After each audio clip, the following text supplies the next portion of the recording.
আসসালামু আলাইকুম। প্রাচীন বাংলার ইতিহাসে সবাইকে স্বাগতম। তো প্রাচীন বাংলার ইতিহাস জানতে গেলে আমাদেরকে সর্বপ্রথম দুটো জাতিগোষ্ঠী সম্পর্কে জানতে হবে। তো প্রথমটি হচ্ছে অনার্য এবং তারপর হচ্ছে আর্য জাতি। তো অনার্য জাতিগোষ্ঠী এরা আবার চারটি ভাগে বিভক্ত ছিল। প্রথমত নেগ্রিটো, তারপর হচ্ছে অস্ট্রিক, তারপর দ্রাবিড়, আর সর্বশেষ হচ্ছে ভোটসনীয়। তাহলে এখানে গুরুত্বপূর্ণ একটি প্রশ্ন হতে পারে যে অনার্য জাতিগোষ্ঠী কতটি ভাগে বিভক্ত ছিল। তাহলে সেটা মাথায় রাখতে হবে চারটি ভাগে: নেগ্রিটো, অস্ট্রিক, দ্রাবিড় এবং ভোটচনীয়। এখন এই অনার্য জাতিগোষ্ঠী যে চারটি ভাগে বিভক্ত ছিল তার মধ্যে প্রথম আছে নেগ্রিটো। এবার আমরা নেগ্রিটো সম্পর্কে কিছু গুরুত্বপূর্ণ তথ্য জানব। তো দেখুন, নেগ্রিটো প্রাচীন ভারতীয় উপমহাদেশে বসবাসকারী জাতি হচ্ছে নেগ্রিটো। অর্থাৎ প্রাচীন ভারতীয় উপমহাদেশে সর্বপ্রথম বসবাসকারী যে জাতিগোষ্ঠী সেটা হচ্ছে নেগ্রিটো। এখানে গুরুত্বপূর্ণ তথ্য হচ্ছে প্রাচীন ভারতীয়, বাংলায় না কিন্তু, প্রাচীন ভারতীয় উপমহাদেশে বসবাসকারী জাতিগোষ্ঠী হচ্ছে নেগ্রিটো জাতি।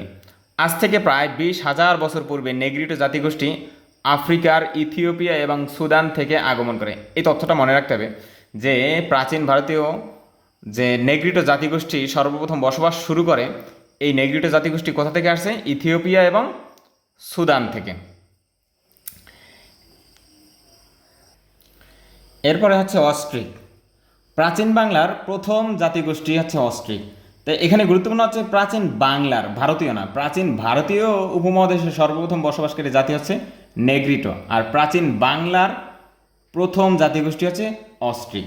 অস্ট্রিকরা প্রায় 5,000 বছর পূর্বে অস্ট্রেলিয়া হতে ইন্দোচীন হয়ে, আমরা জানি এই ইন্দোচীন হচ্ছে কম্বোডিয়া, ভিয়েতনাম, লাওস, এই তিনটি দেশকে একত্রে ইন্দোচীন বলা হয়। তো এই ইন্দোচীন অঞ্চল পাড়ি দিয়ে বাংলায় আগমন করে অস্ট্রিক জাতি। তাহলে এখানে গুরুত্বপূর্ণ তথ্য যে প্রাচীন বাংলার প্রথম জাতিগোষ্ঠী কোনটি, সেটা হচ্ছে অস্ট্রিক জাতি। তারা প্রায় 5,000 বছর পূর্বে কোথা থেকে আসে এটা গুরুত্বপূর্ণ, অস্ট্রেলিয়া হতে ইন্দোচীন অঞ্চল পাড়ি দিয়ে বাংলায় আগমন করে।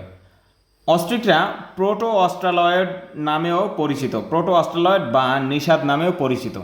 তখন বাংলাকে ব্যাধ বা শিকারীর দেশ বলা হতো।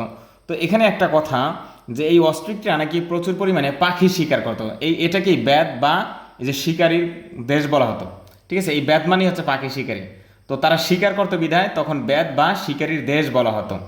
তো এখানে এই তথ্যটা মাথায় রাখতে হবে যে অস্ট্রিকদের আরেকটা নাম হচ্ছে প্রোটো অস্ট্রালয়েড এবং নিষাদ অথবা ব্যাধ, এই সবগুলো হচ্ছে অস্ট্রিক জাতিগোষ্ঠীর নাম। অস্ট্রিক জাতিগোষ্ঠীকে এই নামেও চেনা হয়, এই নামেও আমরা চিনি, এই নামেও তারা পরিচিত, যে নিষাদ নামে, ব্যাধ নামে, বা তাদের কারণেই এই বাংলাকে, বাংলা ছিল না তখন বঙ্গ, এই বঙ্গ অঞ্চলকে তখন এই শিকারীর দেশ বা ব্যাধ বলা হতো।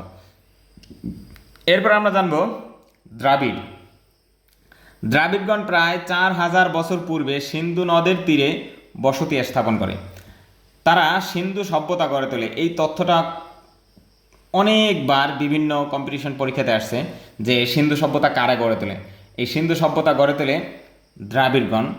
এবং এই সিন্ধু সভ্যতার বিখ্যাত দুটো শহর হচ্ছে হরপ্পা ও মহেঞ্জোদারো। এই হরপ্পা মহেঞ্জোদারো সিন্ধু সভ্যতার বিখ্যাত শহর।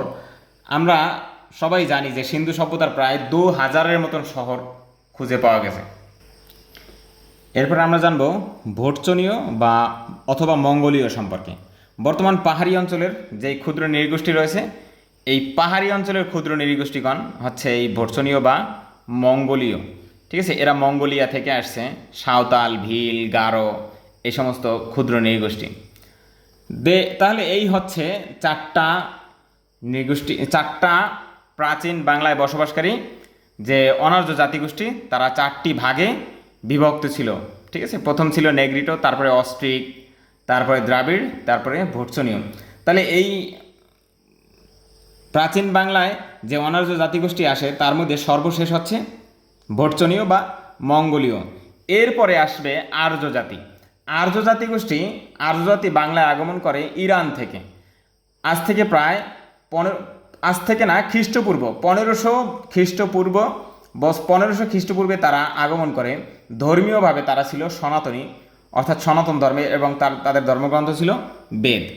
আর্যরা আগমন করে অন্য সব জাতিদের সাথে মিশে শঙ্করায়নের মাধ্যমে সৃষ্টি হয়েছে শঙ্কর জাতি। এজন্য বাঙালি জাতিকে শঙ্কর জাতি বলা হয়। এই আর্যরা বাংলায় এসে তারা অস্ট্রিক, দ্রাবিড়, নেগ্রিটো এদের সাথে মিলেমিশে এদের সাথে মিলেমিশে পরবর্তীতে যে জাতিগোষ্ঠী সৃষ্টি হয় সেটা হচ্ছে সংকর জাতি। এজন্য বাঙালি জাতিকে সংকর জাতি বলা হয়।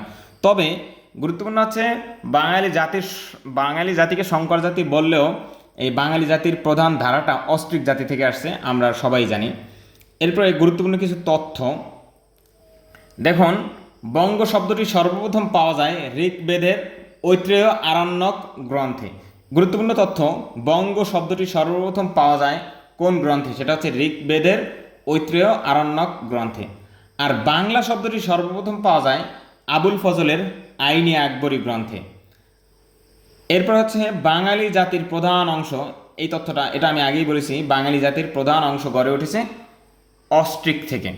তাহলে এই ছিল আমার প্রাচীন বাংলার ইতিহাসের ধারাবাহিক ক্লাসের মধ্যে সর্বপ্রথম আমার টিউটোরিয়াল।